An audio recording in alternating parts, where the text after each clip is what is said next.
السلام علیکم ورحمۃ اللہ وبرکاتہ۔ جیسا کہ ہم نے ذکر کیا تھا کہ خوابوں کی تعبیر کرنا یا خوابوں کی تعبیر بیان کرنا، یا کسی شخص کو آپ جاننا چاہتے ہیں کہ وہ خوابوں کی تعبیر بیان کرتا ہے، کیا وہ بندہ صحیح ہے یا غلط ہے، تو اس کے لیے کچھ علوم ہیں جو سلف صالحین نے مقرر کیے ہیں، طے کیے ہیں، جن کا بندے کو علم ہونا ضروری ہے۔ اس میں سب سے پہلے علم تفسیر۔ وہ بندہ قرآن پاک کا ماہر ہو، قرآن پاک کی تفسیر کا ماہر ہو۔ اس کے بعد جو دوسری چیز ہے وہ ہے علم حدیث، کہ اس بندے کا تعلق محمد رسول اللہ صلی اللہ علیہ وسلم کی احادیث سے ہو، آپ کے فرمودات سے ہو، آپ کے ارشادات سے ہو۔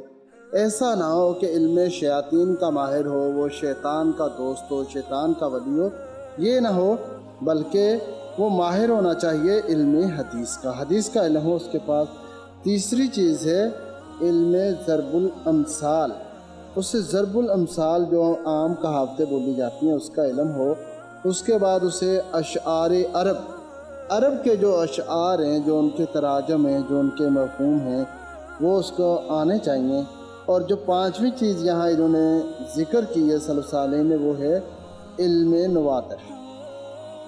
اور جو چھٹی چیز ہے وہ ہے علم اشتقاق، یعنی اشتقاق ہوتا ہے کسی چیز سے کسی چیز کو نکالنا، یعنی کوئی چیز اخذ کرنے کی بصیرت ہو بندے کے اندر، کہ جو معاملہ جو چیز اس کے سامنے رکھی جا رہی ہے اس سے وہ مطلب معنی کیسے اخذ کرے، کس طرح نکالے، کیا چیز مراد ہو سکتی ہے اس چیز کا۔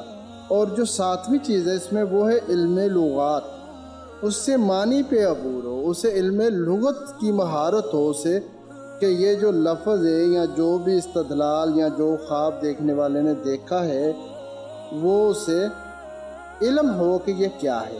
اور جو آٹھویں اور آخری چیز سلف صالحین نے ذکر کی ہے وہ ہے علم الفاظ متداولہ۔ یہ 8 چیزوں کا ماہر بندہ ہو، پھر آپ دیکھیں گے کہ واقعی وہ حق رکھتا ہے کہ اس سے خواب کی تعبیر پوچھی جائے۔ اگر وہ جاہل ہے، اس کا دین سے کوئی تعلق نہیں ہے، اسے کوئی شریعت دین کا علم نہیں ہے، تو پھر خدارا ایسے لوگوں سے بچیں، ان سے محفوظ رہیں، اور اس طرح کے لوگوں کے سامنے اپنے خواب رکھ کے خود پریشان نہ ہو، اپنے لیے پریشانیاں کھڑی نہ کرو، کیونکہ رسول اللہ صلی اللہ علیہ وسلم کی حدیث ہے کہ جب تک خواب کی تعبیر نہ ہو وہ معلق رہتا ہے، جب اس کی تعبیر کر دی جائے وہ غلط ہو صحیح ہو پھر وہ واقع ہو جاتا ہے۔ یعنی کہ اگر آپ کسی غلط بندے کے پاس پہنچ گئے، اس نے غلط تعبیر کر دی، تو کوئی اس کا مطلب ہے کہ آپ اپنے لیے گڑھا کھود رہے ہو۔ اس لیے خدارا محفوظ رہیں۔ اللہ میرا اور آپ کا حامی و ناصر ہو۔